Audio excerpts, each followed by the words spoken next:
looks at this, recording on YouTube. So my Empow cheetahs. Check them out. Cool. Well, here, let me see. A little bit up close. So how does it work? How's the quality? I find that I have to use the largest earbud. I have to use the largest earbud covers because big ass ears is a They're problem. proportional to your head. It is, and I do feel a little bit of just have it like this. All right. Let's cut it. Put it down. It does get a little bit messed up, Joy. I was trying to cook up an agenda for this. Debut podcast. I figured we keep it loose. Because in Jeff in particular, I mean, Mad Max, which I'm still sore about a little bit. What you have to realize is that although you probably didn't want to see it, you really wish you had seen it. I'm telling you, man. Now, I don't think I do. For reference to Mad Max either, and he didn't know anything about the originals. I barely have a frame of reference because I was pretty young when they came out, and I was too young to watch them. I may have seen them on TV and reruns, but I didn't have any affinity for Mad Max. But what I did know was that, what's his name? Thomas Hardy's awesome. Charlize Theron, pretty awesome. She's a badass. The movie itself looked badass. Give me 1 second. So right away I said, okay, this looks incredible. I heard a lot of good things about it. The buzz was pretty good on it. So right away I was like, okay, we got to go watch it, and in 3D and in RPX. Not cheap, but I was. What's up? And how you guys doing? Good. You hear me well? Good. Yep, the Mad Max. He didn't see it, and I invited him Saturday night. He's like, "Ugh." So I took Evan. He's too young. I barely remember. I never watched it. But then I was telling him now that it was what an experience. Yeah.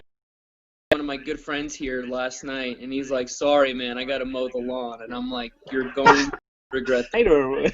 No, well, we went like 8 o'clock, and the movie was at 8 o'clock, and I was like, dude, the lawn can wait. I have a feeling. He really was to kind of gush about it, and I told him this. You're gonna feel left. You're gonna feel left out. He's gonna have no choice but to watch it. So I'm not gonna spoil it for you on this. We're not gonna give away plot spoil montage because I was like, okay, this is like very it's like kind of like a chase action scene, and I'm thinking, okay, enough with the speeding up. Is the whole movie gonna be sped up like this?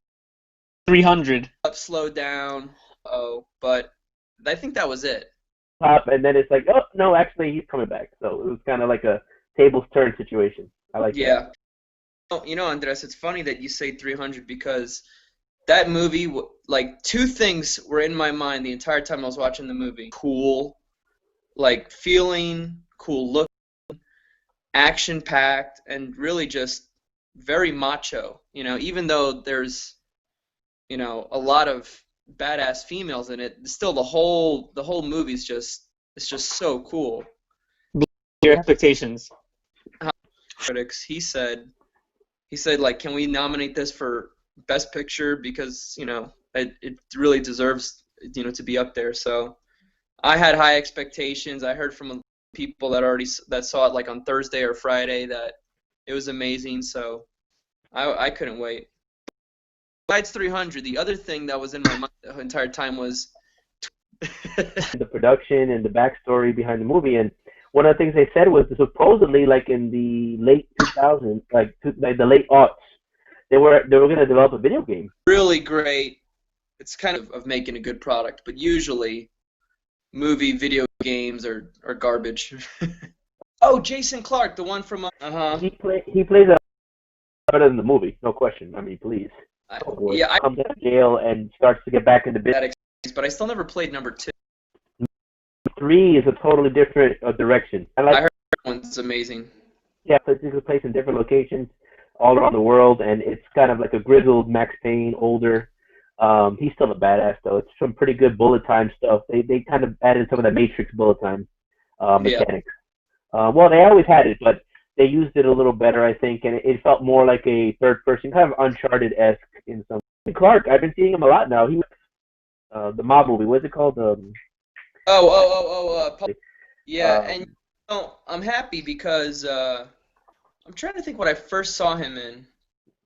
But he was also PS4, and I'm like, hey, what's that one game that first came out for PS3? I think I'm gonna finally get around to that. Exactly. Big on this Chicago Code show.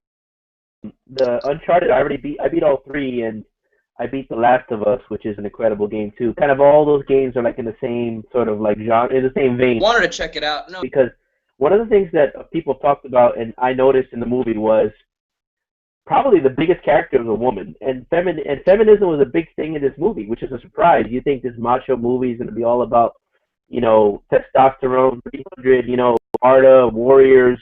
and I wonder if there's any comparisons that people are making out there to Warriors, because it kind of seems like that. It's funny. And in a really strange, twisted way, it's like a road trip buddy film in a lot of ways. Think about it. I mean, these Yeah. two people decide to shack up and they decide to team up. Even if they're not friends at first, they almost kill each other in the beginning. Well, and I liked how, Max isn't a lovable guy at first. No. It was a very cool scene where he's still chained up to the guy. Bald, basically bald. And Charlize Theron, one of the most beautiful women in the world. Like, she's incredible. And Need to help them. And in reality, he's like, no, fuck this. I need to survive. Get away from the. Oh yeah, and it was like I found that fascinating, that relationship, how the trust just slowly built up over the comic, the funny scene where he's finding all her guns, in all these different stored places. Yeah. They're like, and then he looks away. She's like, still got this, Yeah. It's great, man. The only thing that was kind of fuzzy to me was, how did the kid become good so quickly? He was he was expecting to go to the gates of Valhalla, and when it failed twice on him, he realized like he lost faith or something. That's a good question, and his motivations were always a little bit unclear to me too, because clearly in the beginning, kind of with the group, with the population, Now, when he got caught in this quandary where he pretty much should have been killed, he pretty much, lucky to be alive. I wonder if he didn't think this was an opportunity for him to do something special. I mean, that's a good question, and from a plot standpoint, it's not 100% clear to me either what his motivation was. But it didn't really matter to me because he was great. Like I thought that kid was great. Nicholas Hoult. Hoult. I love that kid. Everything he's in. I mean, he's a beast in X-Men First Class, which you don't see much. But what I really liked him in, and I'm not sure if you like this movie, I hear mixed reviews, is Warm Bodies. I've heard good things about it. I haven't seen it. Some people said, "Man, you recommended that movie to me. That sucked." And that to me, it's one of those surprise movies where you see the previews and you're like, "That's gonna be trash," but then when you actually sit down and watch it, you're like, "That is a sneakily like good film." It's kind of like Night. Right. If you've ever seen that with Colin Farrell, those are just like kind of. It's like it's not your like Fright Night's not your typical vampire movie, and Warm Bodies not your typical zombie movie. It's that with a twist. My favorite Tom Hardy movie is Warrior. Seen it. What? No. Have you been under us? Yeah, stop that video. Oh, see Warrior. I did love all. Speaking of Australian movies and Mad Max, and it was like really acclaimed Australian movie that came out, I want to say 2011. It was right when I moved to Arkansas. But No, and I love throwing those little bombs, like those little fucking like poles, those like spear bombs. Yeah, like javelin. Armored was like you had to hit them with 4 or 5 to even damage them. Like it was crazy. Oh, and how cool was it? I mean, arguably the best part of the movie is just that whole beginning chase scene. Yeah. He's tied up in the front of the car, on a stick. It's really good. You ever heard of this show on Showtime that only aired for 3 seasons back in the mid-2000s called Brotherhood? It's an unheralded gem, man. You know Jason Clarke? He's in the new Terminator movie. You saw the trailer for it in Mad Max, the next Terminator movie. Which movie? Terminator movie. You saw the trailer for it by chance? Oh, Jason Clarke, the one from. The whole movie just never let up. No, no, I never wanted it to end, and it was. It was pretty perfect, man. There Yeah, wasn't, two, and he gets caught up in his brother's shit. It's a really great show. It's like a small time version of like The Wire and The Sopranos mixed together. It's a really cool show. That's one of my favorite shows that nobody ever really like. yeah, 2 very. hours on the nose. And like, there's got. Would you say that like 90% of this? He's an Australian guy with distinctive look. He's the bad brother. And there's a bunch of Gotcha. small actors in a bunch of actors in that show too that made it really awesome. But Jason Clarke, I've been seeing him a lot now. He was in the one with Johnny Depp, the mob movie. What's it called? Public Enemy. That movie. So he's been in a lot of stuff actually. Yeah, and Um, I'm happy because I'm trying to think what I first saw him in. But he was also, speaking of I guess after that Brotherhood show failed, I think it was NBC. They bet big on this Chicago Code show. yeah, he was on that. He was the main. And it's not something that we're gonna get rid of anytime soon. But it just makes you appreciate a little more a movie like It was on Fox, and it failed before I even got around to it. DC lately. My God, that network is just the pitch right now. Yeah. So, so for Mad Max, since this is not on, we can talk about details. So, the to me, the idea of a movie just being an entire chase event, basically, the whole movie was basically a chase. It never stopped. I mean, but Oh my God, and extremists, murdering people, beheading people around the world. This movie was surprisingly not gory too. For all the violence, do you notice that the gore was not that bad?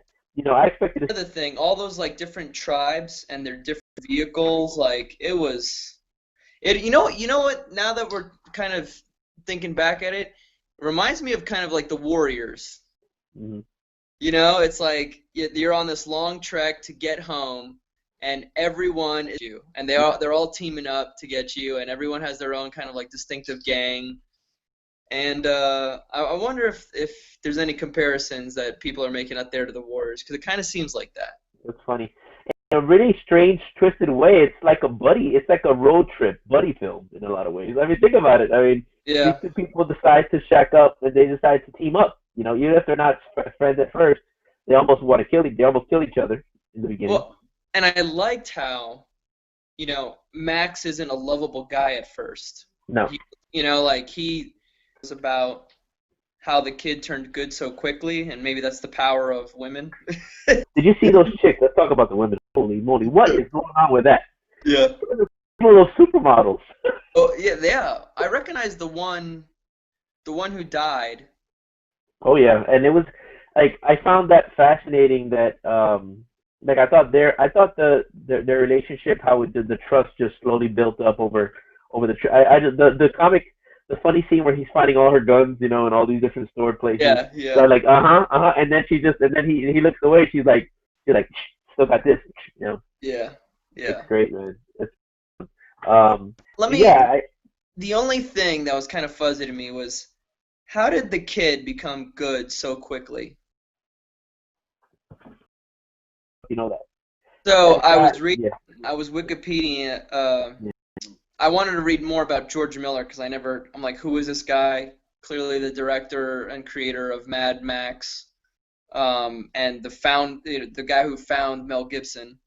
But as I was reading about the original Mad Max and the production went into it, I realized that the bad guy in Mad Max is this bad guy, and I just think that is so cool. Yeah, and it looks like they've already confirmed there's going to be another Mad Max. It's already confirmed now that it went really well. I mean, They're pretty much going to percent clear to me. But and I saw one interview where he said this one was comparable to Mad Max 2, The Road Warrior, yeah, Road Chase. no memory of those movies, to be honest. I The really third don't. one had Tina Turner, right? Thunderdome. Yeah, I don't know. Tina Turner, I think, was in that one, and that's one thing I remember about that was Tina Turner being badass. Like that's gonna be trash, but then when you actually sit down and watch it, you're like, that is a sneakily like good film. It's kind of like Fright Night. Right. That's If you've ever true. seen that with Colin Farrell, those are just like kind of, it's like it's not your, like Fright Night's not your typical vampire movie, and Warm Bodies not your typical zombie movie. It's that with a twist. Yeah. And Nicholas Holt's good in that. I'm trying to think what else that kid was in. Oh, it was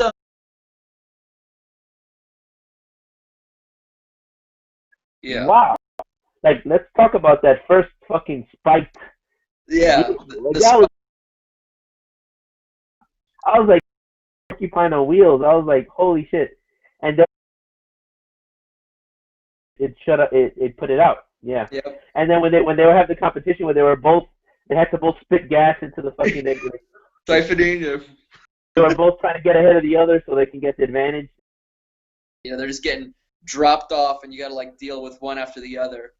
But then when gets on the one and he's hanging back, and oh. Yep. Griffey is incredible in this movie. Like,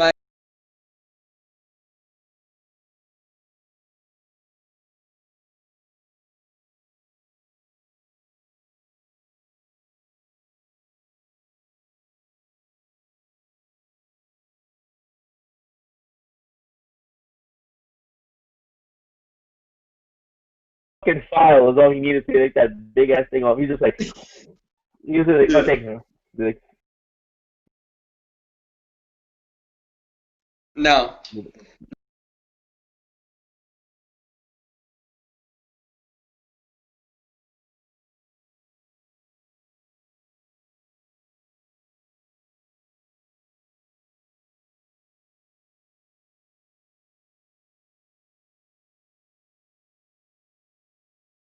Of the stunts yep. were.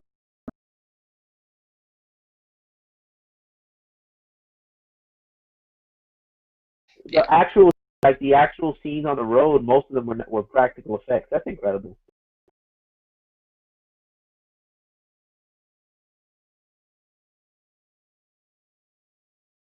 And it's not going anywhere.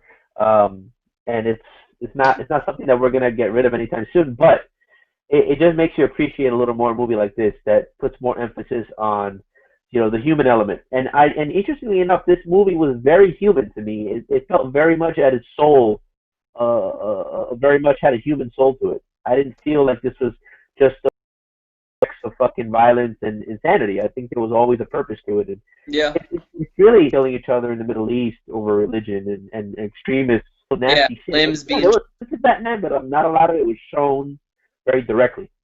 Like, it was off screen, implied, with sounds too. Like, remember the scene where the Joker takes the guy, puts his head against the pencil on the thing? Yeah. You just hear that going in. You just know, oh shit, that sucks. Yeah.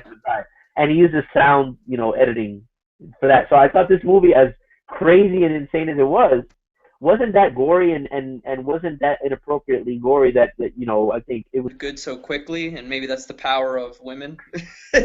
Could be. One of Yeah. But yeah. So yeah, it was when I was just like telling Evan, I'm like, whoa, that's not a woman you'd. Who is this guy? Clearly the director and creator of Mad Max, and the guy who found Mel Gibson. But as I was reading about the original Mad Max and the production, everything that went into it, I realized that the bad guy in Mad Max is this bad guy, and I just think that is so cool. Yeah, that's great, and it looks like they've already confirmed there's going to be another Mad Max. They've already confirmed now that it went really well. They're pretty much going to start working. He already has a script, I think. And I saw one interview where he said this one was comparable to Mad Max 2, The Road Warrior, Road Chase. And I honestly have no memory of those movies, to be honest. The third one had Tina Turner, right? Thunderdome. Thunderdome? Yeah, Thunderdome. Tina Turner, I think, was in that one, and that's one thing I remember about that was Tina Turner being bad now. Licensed music. Hey, let's jump off real quick, because I accidentally ejected Andres. Don't go away. I'm just going to start a new one and have both of you back on. I want to continue talking. All right? All right, man.